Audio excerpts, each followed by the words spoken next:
Bonjour à toutes et à tous, bienvenue sur votre chaîne d'information régionale, ravi de vous retrouver.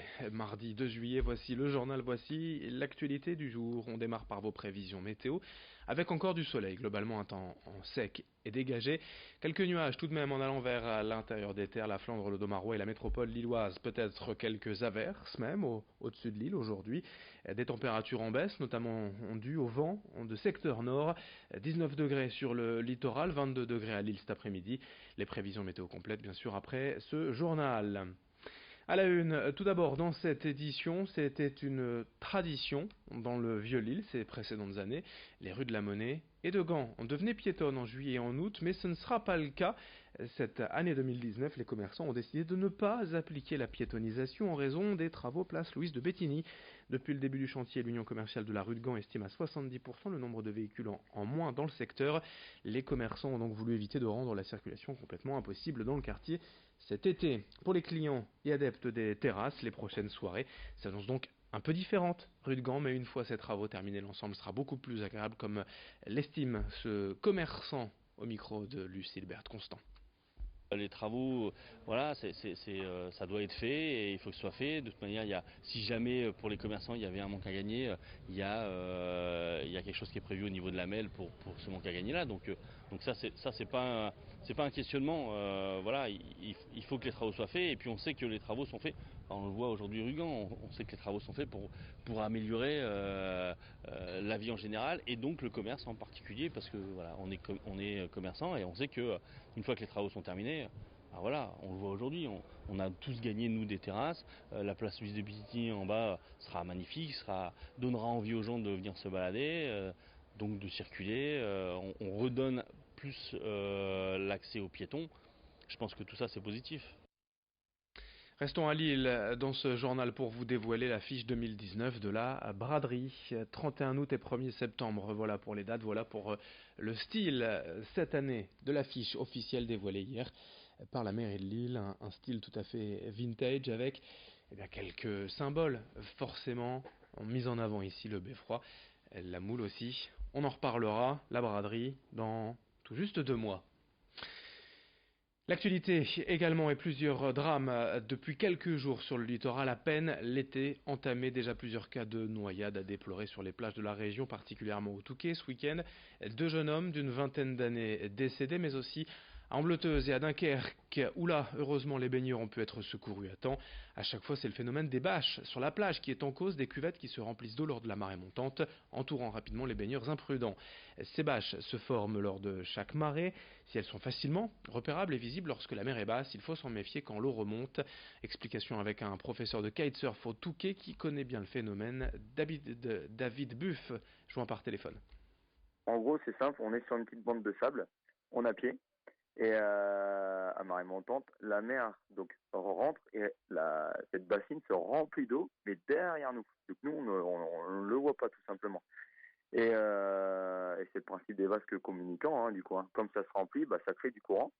Et une fois que la mer monte, on veut revenir au bord, bon, on va simplement arriver dans une partie, on n'aura plus pied. Et on se dit, bah tiens, il suffit juste de nager pour venir à la plage. Sauf que là, on est face en fait à un courant qui est dû au remplissage de cette bâche.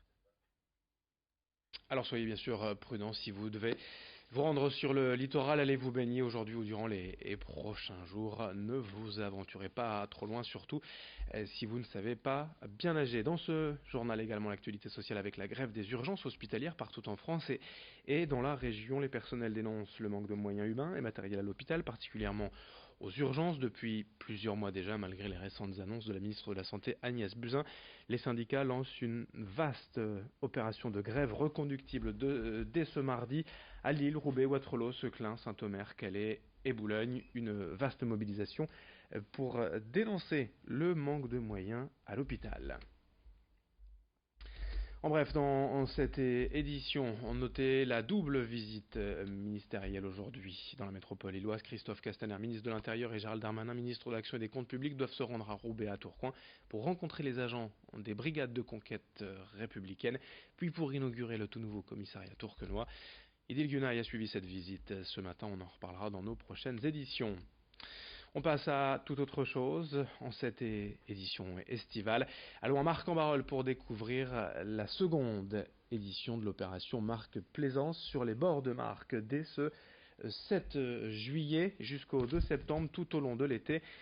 Pédalo, canoë-kayak et promenade en barque possible à partir de 3 € la demi-heure.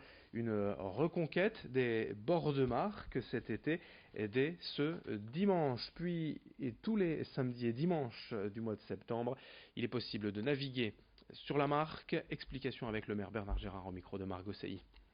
Alors depuis l'année dernière, nous avons lancé Marc Plaisance, c'est-à-dire que dans ce quartier qui est au bord de la Marque canalisée, nous avons recréé un lieu très convivial. Nous avons créé un quai, nous avons mis des barques, des pédalos qui permettent aux Marquois, notamment bien évidemment, puisque c'est ouvert à toute la métropole, de venir ici pour profiter tout simplement de cette Marque canalisée renouvelée, réhabilitée. Vous voyez que tout l'urbanisme aujourd'hui se tourne vers cette rivière.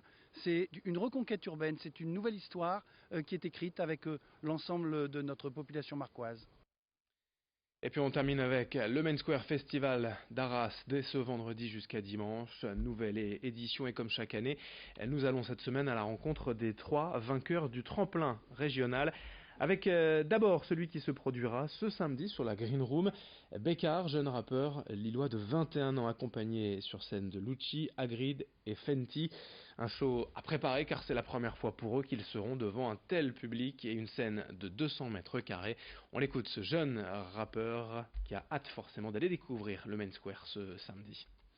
Vraiment l'idée c'est de prendre du plaisir vraiment sur scène, hein. C'est de s'éclater, c'est la première fois qu'on joue devant autant de personnes. Enfin, je sais pas, il y aura combien de personnes, mais je pense que c'est sur une aussi grande scène. Donc forcément, déjà, c'est vraiment de prendre du plaisir sur scène. On a quelques idées là de comment interagir avec le public, tout ça. De réussir à tout mettre en œuvre. Et puis voilà, je sais pas, de faire kiffer les gens tout simplement sur scène, hein. J'attends pas vraiment de choses incroyables. J'attends juste vraiment de m'éclater sur scène et de donner du plaisir aux gens, quoi, clairement. Le jeune rappeur lillois Bécard, ce sera le samedi, donc en ouverture de la Green Room. Les 2 autres vainqueurs du tremplin cette année, à suivre dans nos prochaines éditions cette semaine avant l'ouverture du Main Square vendredi. On sera bien sûr en direct vendredi après-midi depuis Arras pour vous faire vivre l'événement. Fin de ce journal, à suivre dans un instant. Vos prévisions météo.